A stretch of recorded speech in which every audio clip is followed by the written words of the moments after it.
let us discuss the concept of polarization. Polarization का मतलब क्या होता है, ये समझने के लिए हम लोग सिंपल सा एग्जांपल देंगे.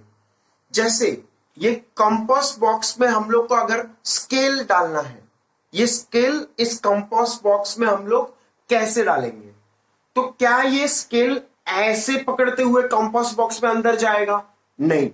क्या ये स्केल ऐसे पकड़ते हुए कंपास बॉक्स के अंदर जाएगा? नहीं. क्या ये स्केल ऐसे पकड़ते हुए कंपास बॉक्स में अंदर जाएगा? नहीं. सिर्फ और सिर्फ अगर हम लोग इस प्लेन में स्केल को अंदर डालेंगे तब ये स्केल कंपास बॉक्स के अंदर जाएगा. तो now this scale is inside the compass box. तो this phenomena is polarisation. Polarisation भी बिल्कुल इसी तरह का फेनोमेना है. ये स्केल इस प्लेन से भी अंदर नहीं घुसेगा, इस प्लेन में भी उसके अंदर नहीं घुसेगा, इस प्लेन में भी उसके अंदर नहीं घुसेगा, सिर्फ ये हॉरिजॉन्टल प्लेन में इसके अंदर घुसेगा. तो this phenomena of restriction in one plane is called polarization. Let us come to the definition of polarization. Polarization is defined as the phenomena of restriction of vibrations of light wave in one plane. That is called polarization. अब इसके लिए पहले हम लोग light wave कैसा होता है वो थोड़ा डिस्कस करना पड़ेगा. As you remember, light wave is a electromagnetic wave. Electromagnetic wave है, ट्रांसवर्स वेव है. देखो लाइट वेव कैसा होता है, तो अगर हम लोग स्ट्रिंग वेव से याद करें तो रस्सी को मैं जब ऊपर नीचे करता है तो crash trough crash trough crash trough बनता है. तो this is transverse wave. Electromagnetic wave में भी ऐसा ही है. यहां पे हॉरिजॉन्टल ये ऐसे जो रस्सी है उसके बदले हम लोग को यहां पे इलेक्ट्रिक फील्ड वाइब्रेट होगा. In case of light wave, electric field will vibrate in this plane. मान लो मैंने ये प्लेन बोला XY प्लेन. इस XY प्लेन में इलेक्ट्रिक फील्ड ऐसे वाइब्रेट होगा. इलेक्ट्रिक फील्ड का वैल्यू बढ़ेगा घटेगा बढ़ेगा घटेगा. That kind of thing will occur. और इसके परपेंडिकुलर प्लेन में suppose we take two planes, एक प्लेन ये वाला और एक प्लेन ये वाला. There are two planes. ये जो नोटबुक है, लॉन्ग बुक है, उसके प्लेन में हम लोग का इलेक्ट्रिक फील्ड वाइब्रेट होगा. इलेक्ट्रिक फील्ड का वैल्यू बढ़ेगा घटेगा लाइक दिस. और इस प्लेन में, ये हॉरिजॉन्टल प्लेन में मैग्नेटिक फील्ड होगा, बढ़ेगा घटेगा like this. In one plane we have electric field vibrations. इस प्लेन में हम लोग का इलेक्ट्रिक फील्ड वाइब्रेट होगा. जैसे अगर मार्कर से मैं यहां पे बनाऊं तो मैंने इलेक्ट्रिक फील्ड को रेड कलर से बताया. तो this is the electric field vibrations. ये किसका वाइब्रेशन है? इलेक्ट्रिक फील्ड का वाइब्रेशन इस प्लेन में, XY प्लेन में. और इसके परपेंडिकुलर प्लेन में, मतलब ये वाला YZ प्लेन में मैग्नेटिक फील्ड का वाइब्रेशंस होगा. तो let me make the magnetic field vibrations in this plane. यहां पे मैग्नेटिक फील्ड वाइब्रेट होगा जो कि मैंने ब्लू कलर से दिखाया. यहां पे इस प्लेन में इलेक्ट्रिक फील्ड वाइब्रेट हो रहा है XY प्लेन में, और इस प्लेन में मैग्नेटिक फील्ड वाइब्रेट हो रहा है. ये हॉरिजॉन्टल प्लेन में मैग्नेटिक फील्ड वाइब्रेट होगा. तो one plane electric field vibrates, another plane perpendicular to it magnetic field vibrates. ऐसा हम लोग का इलेक्ट्रोमैग्नेटिक फील्ड होगा. And that is light wave. Light waves are electromagnetic waves. Electric field vibrating in one plane, magnetic field vibrating in perpendicular plane. अब थोड़ा और detail में इसको समझते हैं, लाइट के बारे में थोड़ा और डिस्कस करते हैं. तो जैसे बल्ब है, अगर बल्ब लाइट देता है, बल्ब को हम लोग सर्किट में कनेक्ट कर देंगे तो लाइट देना चालू कर देगा. तो लेट अस से ये एलईडी बल्ब है, तो एलईडी बल्ब है ये ईवीवे कंपनी का जो भी है. तो this is LED bulb. LED मतलब डायोड. ये लाइट कैसे देता है? अगर ये बल्ब को हम लोग खोल के देखेंगे तो इसमें होगा डायोड. तो ये एलईडी लाइट कैसे देता है? तो for that we will use our knowledge of chemistry. हम लोग क्या करेंगे, इस सर्किट को कनेक्ट करेंगे. सर्किट को जब हम लोग कनेक्ट करेंगे ऐसे, ये सर्किट को हम लोग ने कनेक्ट कर दिया, बैटरी लगा दिया इस सर्किट में, और ये बल्ब ग्लो होने लगेगा. जैसे ही हम लोग ने बैटरी चालू किया तो ये बल्ब ऐसे ग्लो होने लगेगा. How does this bulb glow? LED bulb glow कैसे होता है? तो what happens when we give potential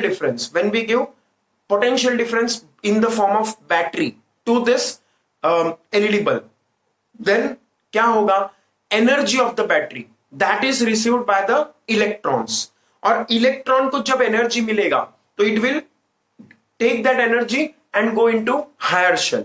electron battery का एनर्जी लेगा, battery will provide potential difference देगा, एक तरह से इलेक्ट्रिकल एनर्जी देगा। इलेक्ट्रिकल एनर्जी की वजह से electron will jump from lower shell to higher shell. Energy लेके इलेक्ट्रॉन का प्रमोशन हो जाएगा, नीचे से वो ऊपर चला जाएगा। अब जब इलेक्ट्रॉन हायर शेल में पहुंच ही गया है तो क्या वो वहां पे स्टेबल है, क्या वो वहां पे रहना चाहेगा? नहीं। हायर शेल में ज्यादा एनर्जी है, इलेक्ट्रॉन को ज्यादा एनर्जी पसंद नहीं है, तो इसीलिए वो हायर शेल से नीचे आएगा, फिर से लोअर शेल में आएगा। In that process it will give of that extra energy taken from the battery. पहले तो इलेक्ट्रॉन ने एनर्जी लिया बैटरी से, इलेक्ट्रिकल एनर्जी की वजह से इलेक्ट्रॉन लोअर शेल से हायर शेल में गया, और हायर शेल में जाने के बाद उसने देखा वहां पे हाई एनर्जी है, कम स्टेबिलिटी है, तो हाई एनर्जी लेस स्टेबिलिटी की वजह से वो फिर से नीचे के शेल में आना चाहेगा, लोअर शेल में आना चाहेगा। जब वो लोअर शेल में आएगा तब वो लाइट दे देगा, then it will give off light. अब ये बल्ब जो है हम लोग का मान लो व्हाइट कलर का है, तो व्हाइट कलर का व्हाइट ले देगा, व्हाइट कलर का लाइट इसमें से बाहर निकलेगा। रेड कलर का बल्ब होगा तो रेड कलर का लाइट देगा। नाउ लेट अस से एक एटम ऐसा है जिसमें ट्रांजिशन हुआ ऊपर से नीचे, उसने लाइट इस डायरेक्शन में भेजा, ऐसे तुम्हारे डायरेक्शन में। कोई और एटम होगा, उस एटम में इलेक्ट्रॉन ट्रांजिशन हुआ और उसने लाइट पल्स वहां भेजा। कोई एटम लाइट पल्स यहां भेज रहा है, कोई एटम लाइट पल्स वहां भेज रहा है, कोई एटम लाइट पल्स वहां भेज रहा है, कोई एटम लाइट पल्स नीचे भेज रहा है, कोई एटम लाइट पल्स मेरी तरफ भेज रहा है, कोई एटम लाइट पल्स तुम्हारी तरफ भेज रहा है। तो अलग अलग डायरेक्शन में लाइट पल्सेस होंगे, तो लाइट के पल्स हर डायरेक्शन में होंगे, and due to that electromagnetic field, electromagnetic energy will be there in all the planes. इसका मतलब क्या है, तो suppose if I consider light wave like this, ये मान लो स्केल से हम लोग ने देखा, यहां पे हम लोग इलेक्ट्रिक फील्ड के हिसाब से सोच रहे हैं, तो ये जो स्केल है इसमें मैंने इलेक्ट्रिक फील्ड ऐसे बना दिया। ये इलेक्ट्रिक फील्ड वाइब्रेशन है, किसका? लाइट का।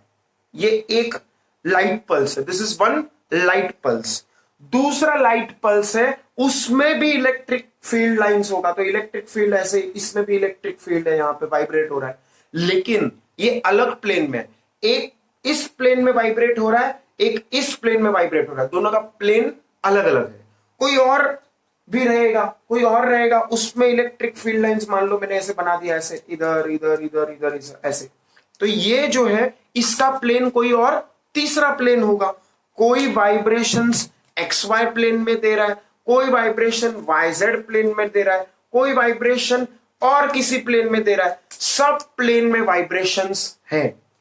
जैसे अगर हम लोग लाइट को रिप्रेजेंट करना चाहे तो light, some of the light we can represent by this plane. कोई कोई लाइट में इस प्लेन में वाइब्रेट हो रहा है, कोई लाइट इस प्लेन में वाइब्रेट हो रहा है, कोई लाइट इस प्लेन में वाइब्रेट हो रहा है, बीच के, इन दोनों के बीच में, कोई लाइट इन दोनों के बीच में ऐसे प्लेन में वाइब्रेट हो रहा है, कोई ऊपर नीचे वाइब्रेट हो रहा है, कोई आगे पीछे वाइब्रेट हो रहा है, कोई अंदर बाहर वाइब्रेट हो रहा है, कोई बीच में वाइब्रेट हो रहा है, कोई और कहीं वाइब्रेट हो रहा है। तो ऐसे हर डायरेक्शन में वाइब्रेशंस होंगे लाइट के, and this light is called as unpolarized light. इस लाइट को क्या बोलेंगे? Unpolarized light. जो कि मैंने यहां पे दिखाया है, कोई ऊपर नीचे, कोई आगे पीछे, कोई बीच में, कोई और कहीं, कोई बाहर की तरफ, कोई अंदर की तरफ, ऐसे डिफरेंट प्लेन्स में light will be vibrating, and this is called as unpolarized light. Unpolarized light मतलब कोई इस प्लेन में है, कोई उस प्लेन में है, कोई बीच के प्लेन में है, कोई इस बाजू के प्लेन में, like this is unpolarised light. अब अनपोलराइज्ड लाइट को जब हम लोग रेस्ट्रिक्ट करेंगे एक प्लेन में वाइब्रेट होने के लिए, तो that is called as polarization. जैसे हम लोग फिर से अगर ये एग्जांपल ले जो हम लोग ने अभी दिखाया है ईयरबड से, कोई लाइट हॉरिजॉन्टल प्लेन में, कोई लाइन वर्टिकल प्लेन में, कोई बाहर की तरफ है, कोई बीच में है। ओके, अब मैं तुमसे क्वेश्चन पूछूं, अगर मान लो ये 3 ईयरबड्स जो मैंने पकड़ के रखा, these are 3 light pulses, these are 3 light waves, let us say, okay. तो इसमें से कौन सा लाइट वेव इस कॉम्पास में से घुसेगा, इस कॉम्पास में से कौन सा लाइट वेव अंदर घुसेगा? क्या ये वर्टिकल वाला इसमें से घुसेगा? नहीं। क्या ये बीच वाला ऐसे जो था ये इसमें से घुसेगा? नहीं। क्या ये वाला इसमें से घुसेगा? ये वाला? नहीं। क्या ये वाला घुसेगा, हॉरिजॉन्टल प्लेन वाला? यस, तो ये घुस जाएगा। तो हम लोग एक मटेरियल रखेंगे बीच में जो सिर्फ एक प्लेन ऑफ लाइट को अंदर जाने दे, सिर्फ एक प्लेन ऑफ लाइट को अंदर जाने दे। जैसे अगर मैंने लाइट वेव को इससे दिखाया तो ये वाला प्लेन वाला लाइट घुसेगा? नहीं। क्या ये वाला प्लेन ऑफ लाइट घुसेगा? नहीं। क्या ये वाला प्लेन ऑफ लाइट घुसेगा? नहीं। क्या ये वाला प्लेन ऑफ लाइट घुसेगा? यस। तो ये जो मटेरियल है जो एक ही प्लेन के लाइट को अंदर घुसने देता है, that material is called polarizer. उस मटेरियल को क्या बोलते हैं? पोलराइजर। वो पोलराइज करता है, मतलब रेस्ट्रिक्ट कर देता है, एक ही प्लेन में लाइट अंदर जा पाएगा और किसी प्लेन का लाइट अंदर नहीं जा पाएगा। तो this phenomena is called polarization. इसको और डिटेल में अगर समझाना है तो और एक एग्जांपल लेते हैं हम लोग। जैसे अगर मान लो मेरे को गणपति भगवान की तरह, गणेश भगवान सबने देखा है उनके 4 हाथ हैं, मान लो मेरे भी 4 हाथ, 6 हाथ आ गए मेरे को किसी दिन, मान लो मेरे पास 6 हाथ है। 6 हाथ में से एक हाथ में मैंने वाइब्रेशंस दिखाया लाइट वेव के, इस ऐसे इस प्लेन में, किस प्लेन में? XY प्लेन में। XY प्लेन में लाइट वाइब्रेट हुआ है। और हाथ, दूसरे हाथ से मैंने इस प्लेन में वाइब्रेट करा है टुवर्ड्स यू। एक हाथ से इस प्लेन में वाइब्रेट हो रहा है, एक हाथ से इस प्लेन में वाइब्रेट हो रहा है, एक हाथ से बीच में वाइब्रेट हो रहा है, एक हाथ से इधर वाइब्रेट कर रहा है। अलग अलग डायरेक्शन में रस्सी ले लेके मैं वाइब्रेट कर रहा है ऐसा, ओके। तो एक रस्सी वाइब्रेट होगा तुम्हारी तरफ आएगा एक हाथ से, दूसरे हाथ से रस्सी वाइब्रेट होगा ऐसे आएगा, तीसरे हाथ से रस्सी वाइब्रेट होगा बीच में से जाएगा, चौथे हाथ से रस्सी वाइब्रेट होगा और किधर जाएगा। अलग अलग प्लेन्स में हम लोग के पास रस्सी के वाइब्रेशंस है, हम लोग ने माना, ओके। अब इसमें से अगर मैं तुम्हें एक क्वेश्चन पूछूं, ये कॉम्पास बॉक्स में से कौन से रस्सी के वाइब्रेशंस अंदर जाएंगे? क्या ये प्लेन के रस्सी के वाइब्रेशंस इस कॉम्पास बॉक्स से अंदर जाएंगे? नहीं। क्या ये प्लेन के रस्सी के वाइब्रेशंस इससे अंदर जाएंगे? नहीं। क्या बीच वाले प्लेन के रस्सी के वाइब्रेशंस अंदर जाएंगे? नहीं। क्या ये वाले जाएंगे? नहीं। सिर्फ और सिर्फ इसमें से ये हॉरिजॉन्टल प्लेन वाले जाएंगे। देखो, जो इस प्लेन में वाइब्रेट हो रहे होंगे, इस प्लेन में मतलब ऐसे, जैसे मैंने यहां पे मान लो ये दिखाया है, ये प्लेन के वाइब्रेशंस, मान लो अगर मैंने रस्सी लिया और रस्सी को वाइब्रेट किया कुछ इस तरह से, ऐसे ऐसे ऐसे, आगे पीछे ऐसे ऐसे, तो इस प्लेन में जो वाइब्रेशंस है वो प्लेन के वाइब्रेशंस ऐसे इसके अंदर जाके बाहर निकलेंगे या अंदर जाएंगे। मान लो इस प्लेन से, इस पोलराइजर से वो पास हो जाएंगे, इस पोलराइजर से हॉरिजॉन्टल प्लेन के वाइब्रेशंस अंदर घुस जाएंगे और अंदर से बाहर निकल आएंगे। This polarizer will allow only the light vibrations in the horizontal plane. जो हॉरिजॉन्टल प्लेन के लाइट वाइब्रेशंस है वो इससे गुजर के बाहर आ जाएंगे, बाकी कोई भी वाइब्रेशंस इससे पास नहीं होंगे।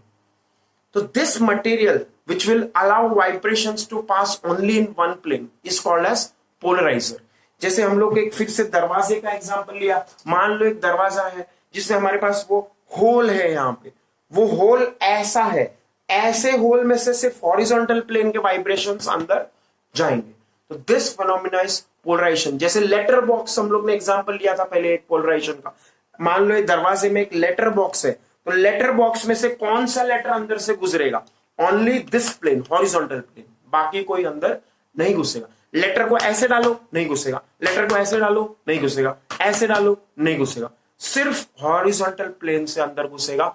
तो सिर्फ हॉरिजॉन्टल प्लेन वाला लाइट अंदर जाएगा। That material is called as polarizer. Material which allows only vibrations of one plane for the light to pass through it is called as polarizer. What is the phenomena of polarization? Polarization is the phenomena in which light vibrations are restricted to vibrate in only a single plane. Okay, तो ये polarization है। अब इसी को हम लोग थोड़ा पहले डायग्रामेटिकली समझते हैं। तो suppose we have one pulse, एक पल्स है, तो एक पल्स है मतलब लाइट का पल्स है मतलब इलेक्ट्रोमैग्नेटिक वेव है, तो इलेक्ट्रिक फील्ड XY प्लेन में वाइब्रेट हो रहा है, मैग्नेटिक फील्ड YZ प्लेन में हॉरिजॉन्टल प्लेन में वाइब्रेट हो रहा है, इलेक्ट्रिक फील्ड XY प्लेन मतलब वर्टिकल प्लेन में वाइब्रेट हो रहा है। ओके, तो ऐसा है हमारे पास। अब सिर्फ ऐसा ही लाइट वेव होगा या हर एक प्लेन में होगा? हर एक प्लेन में होगा। ऐसा सॉल्ट कि जब इलेक्ट्रॉन एक एटम का जंप करेगा ऊपर से नीचे, तो मान लो ऐसा लाइट बनाया, कोई और एटम में इलेक्ट्रॉन जंप होगा, वो किसी और प्लेन में बनाएगा, तो अलग अलग प्लेन्स के वाइब्रेशन होंगे। In every plane we will have vibrations of light wave which we are showing in this diagram, which is the unpolarized light. Unpolarized light मतलब इसमें इस प्लेन में वाइब्रेशन है लाइट के, इस प्लेन में वाइब्रेशन है, इस प्लेन में वाइब्रेशन है, इस प्लेन में वाइब्रेशन है। In each and every plane we have vibrations of light wave. Now we are letting them pass through this polarizer. Polarizer मान लो हम लोग ने ऐसा पोलराइजर लिया जिसमें एटम्स का रीअरेंजमेंट, एटम्स का अरेंजमेंट ऐसा है कि सिर्फ वर्टिकल लाइट को जाने देगा, वर्टिकल वाले लाइट को जाने देगा, बाकी किसी को जाने नहीं देगा। तो ये जो पोलराइजर मैंने यहां पे रखा वो सिर्फ वर्टिकल वाले को अलाउ करेगा। तो वर्टिकल यहां कौन है? ये लाल वाला जो मैंने बनाया वो जाएगा, बाकी कोई नहीं जाएगा। ये वैसा ही है जैसे लेटर बॉक्स, कौन किस प्लेन वाले लेटर को अलाउ करेगा? सिर्फ हॉरिजॉन्टल वाले को अलाउ करेगा। तो वैसे ही अगर लेटर बॉक्स मान लो हम लोग ने डिजाइन चेंज किया, दरवाजे में डिजाइन ऐसा बनाया, लेटर बॉक्स का डिजाइन मान लो हम लोग ने ऐसा बना दिया कि मान लो यहां पे हमने ओपनिंग रखा, ऐसे वर्टिकल में ओपनिंग रखा, मान लो ये हमारा लेटर बॉक्स का ओपनिंग है, ये ऐसा ओपनिंग अगर हमारे दरवाजे में, तो कौन सा लेटर कैसे जाएगा? ऐसे जाएगा या ऐसे जाएगा? तो अब तो वर्टिकल वाले में जाएगा लेटर, हम लोग को ऐसे पोस्ट करना पड़ेगा, ऐसे। तो लेटर बॉक्स का ओपनिंग कैसा है उसके हिसाब से हम लोग को लेटर अंदर डालना है, वो इजी होगा। Okay, so if we have a polarizer which is allowing vertical vibrations, vertical plane का vibrations to pass through it, then ये polarizer सिर्फ vertical वाले को light को जाने देगा, and this light which we get out of this polarizer is called as plane polarized light। ये कौन सा लाइट है? plane polarized light। अभी कोई सोचेगा देखो इसमें ये ब्लू वाला जो है, ब्लू वाला लाइट अंदर जाएगा क्या? क्या ब्लू वाला लाइट वाइब्रेशंस पास होगा क्या इसमें से? देखो this is a tricky question, I would say yes and no. Blue वाला जो लाइट है उसका कुछ पार्ट जाएगा, इस ब्लू वाले का एक कंपोनेंट होगा वर्टिकल में, वो पास हो जाएगा। ब्लू वाले का जो वर्टिकल कंपोनेंट है, because this is electric field, electric field vector है, तो वेक्टर जो इलेक्ट्रिक फील्ड का मैग्नीट्यूड है, वेक्टर है, उसका कंपोनेंट है जो है वर्टिकल प्लेन में, वो पास हो जाएगा। हॉरिजॉन्टल कंपोनेंट नहीं जाएगा, horizontal component will not pass through it. तो ब्लैक वाला जाएगा क्या? नहीं, ब्लैक वाला बिल्कुल नहीं जाएगा। क्या ब्लू वाला जाएगा? Yes and no. इसका जो वर्टिकल कंपोनेंट है वो जाएगा, हॉरिजॉन्टल प्लेन का कंपोनेंट है वो नहीं जाएगा। Okay, so what we find is we get when we have intensity of light I naught, यहां पे इंटेंसिटी लाइट का कितना है? आई नॉट। ओके, तो यहां पे आधा इंटेंसिटी पास हो जाएगा। आधा क्यों पास हुआ? क्योंकि जो भी लाइट के वाइब्रेशंस है उसका वर्टिकल कंपोनेंट्स जाएगा, हॉरिजॉन्टल कंपोनेंट्स नहीं जाएगा। आधा जाएगा, आधा नहीं जाएगा, हॉरिजॉन्टल कंपोनेंट्स नहीं जाएगा, इसीलिए आधा लाइट रुक जाएगा और बाकी का आधा मतलब आई नॉट बाय 2 पास हो जाएगा। तो आई नॉट का आई नॉट बाय 2 बन जाएगा हमारे पास intensity of this plane polarised light. Why do we call it plane polarised light? Because this is restricted in only one plane, एक ही प्लेन में वाइब्रेट हो रहा है, वर्टिकल प्लेन में वाइब्रेट हो रहा है। ओके, अब मैंने क्या किया, और एक पोलराइजर लगाया, और एक पोलराइजर लगाया। ये ऐसा है जैसे दो पोलराइजर हम लोग ने वर्टिकल रख दिए, एक पोलराइजर यहां पे, एक पोलराइजर यहां पे। ये जो पोलराइजर है इनके एटम्स के अरेंजमेंट ऐसे हैं कि वर्टिकल लाइट को जाने देते हैं, हॉरिजॉन्टल वाले को नहीं जाने देते। तो वर्टिकल लाइट तो ऑलरेडी गया है यहां से, तो ये वर्टिकल लाइट तो पूरा का पूरा एज इट इज जाएगा। सोचो, अगर ये नहीं समझ में आ रहा है तो इसका और एक एग्जांपल हम लोग लेते हैं। मान लो दो दरवाजे, ओके, एक दरवाजा यहां है, उसके पीछे और एक दरवाजा है, दो दरवाजे। ओके, अब जब दो दरवाजे हैं, दोनों में हम लोग छेद किया, यहां पे एक होल किया है वर्टिकल डायरेक्शन में, और यहां पे भी उसके एग्जैक्ट पीछे छेद किया है वर्टिकल डायरेक्शन में। तो क्या अब मेरा लेटर इसमें से पास हो जाएगा? यस, जो लेटर इधर से पास होगा वो इस छेद में से भी तो पास हो जाएगा जो एग्जैक्ट उसके पीछे है, तो दोनों छेद में से हम लोग का लेटर पास हो जाएगा। चाहे दो पोलराइजर रखो या दो दरवाजे रखो, तीन दरवाजे रखो, as long as this it is in vertical envelope, जो कट है वहां पे वर्टिकल है, तो वर्टिकल वाले जो भी डोर है उसमें से वो एनवेलप पास हो जाएगा। ओके, तो सिमिलरली चाहे यहां तुम एक पोलराइजर रखो, दो पोलराइजर रखो या तीन पोलराइजर रखो, तो वर्टिकल वाला लाइट यहां से पास हो गया तो सेकंड वाले में से भी पास हो जाएगा। लेकिन अगर हम लोग ने एक पोलराइजर हॉरिजॉन्टल रखा, एक पोलराइजर हम लोग ने हॉरिजॉन्टल रखा, हॉरिजॉन्टल वाला प्लेन वाला पोलराइजर, ये अगर हम लोग ने ऐसा उल्टा कर दिया, इसको ऐसा कर दिया, तो ये सिर्फ हॉरिजॉन्टल वाले को जाने देगा। ये जो पोलराइजर है ये सिर्फ हॉरिजॉन्टल लाइट को जाने देगा। तो ये वर्टिकल में हॉरिजॉन्टल का कोई कंपोनेंट ही नहीं है। क्या वर्टिकल में हॉरिजॉन्टल का कोई कंपोनेंट है? नहीं। तो इसीलिए यहां से ये बिल्कुल वहां नहीं जाएगा। ये वैसा ही सिचुएशन है जैसे हम लोग ने यहां पे ऐसा पूछा, मान लो ये मैंने ऐसे रखा, ये हॉरिजॉन्टल में लेटर को जाने देता है, तो क्या ये लेटर ऐसे इसमें से पास होगा? लेटर नहीं पास होगा। ये ऐसे लेटर पास नहीं होता है, लेटर ऐसे पास नहीं होगा। लेटर तो हॉरिजॉन्टल वाला, और लेटर अगर हॉरिजॉन्टल ओपनिंग है तो लेटर हॉरिजॉन्टली डालना पड़ेगा, वर्टिकल ओपनिंग है तो लेटर को वर्टिकली डालना पड़ेगा। तो ये वर्टिकल वाला जो है वो हॉरिजॉन्टल पोलराइजर से पास नहीं होगा, तो ये हॉरिजॉन्टल से पास नहीं होगा, इसलिए we have no light and we have zero intensity on this side. So this is the concept of polarization of light waves. So let us revise this once more. What is first of all polarization? Polarization is the phenomena of restriction of light waves vibrations in only one plane. एक ही plane के light vibrations को वो जाने देगा. That phenomena is called polarization. What is unpolarized light? Unpolarized light is the light which vibrates in each and every plane. हर plane में उसके vibration है। तो क्या पोलराइजर हर प्लेन के वाइब्रेशंस को जाने देता है? नहीं। पोलराइजर सिर्फ एक ही प्लेन के वाइब्रेशंस को जाने देगा। जैसे वर्टिकल अरेंजमेंट कर दिया पोलराइजर का, तो it will allow the vertical light wave vibrations to pass through it, और एक वर्टिकल हम लोग ने पोलराइजर रखा तो फिर वो पूरे के पूरे वर्टिकल को एज इट इज जाने देगा। और बाद में हम लोग ने और एक पोलराइजर रखा जो कि हॉरिजॉन्टल रखा है, अलाइन किया है उसको, तो वो वर्टिकल वाला हॉरिजॉन्टल वाला पोलराइजर वर्टिकल लाइट को बिल्कुल नहीं जाने देगा। तो यहां पे हमें कोई लाइट दिखाई नहीं देगा। And the result for intensity, अगर यहां पे इंटेंसिटी I0 है तो पोलराइजर से पास होने के बाद इंटेंसिटी I0/2 बचेगा। दूसरा पोलराइजर से पास होने के बाद भी उतना ही बचेगा, I0/2 ही इंटेंसिटी बचेगा। Okay, because this is allowing completely, यहां से जो है वर्टिकल वाला वो पूरा का पूरा जाएगा, तो यहां I0/2 है तो यहां I0/2 पूरा का पूरा जाएगा। लेकिन हॉरिजॉन्टल वाला बिल्कुल नहीं जाने देगा, तो जीरो इंटेंसिटी लाइट हमें मिलेगा। This is the phenomena of polarization. Further we have few more definitions.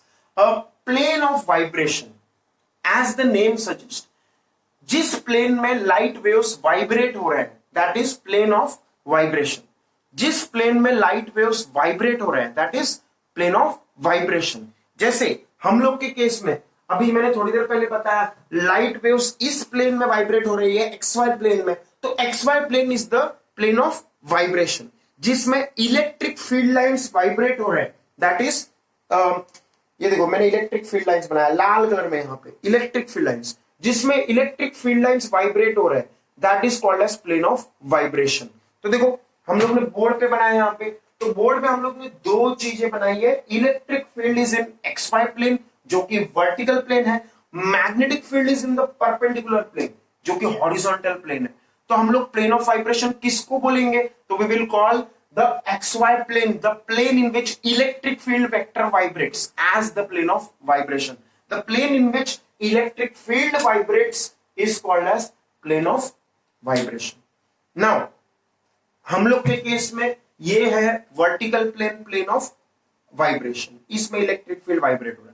तो प्लेन ऑफ पोलराइजेशन पे एक डिफाइन करते हैं हम लोग, plane of polarization is the plane perpendicular to this plane of vibration. देखो प्लेन ऑफ वाइब्रेशन ये है, इसके परपेंडिकुलर ये जो प्लेन है ब्लू कलर का plane, this is plane of polarization. ये ब्लू कलर का जो प्लेन है ये क्या है?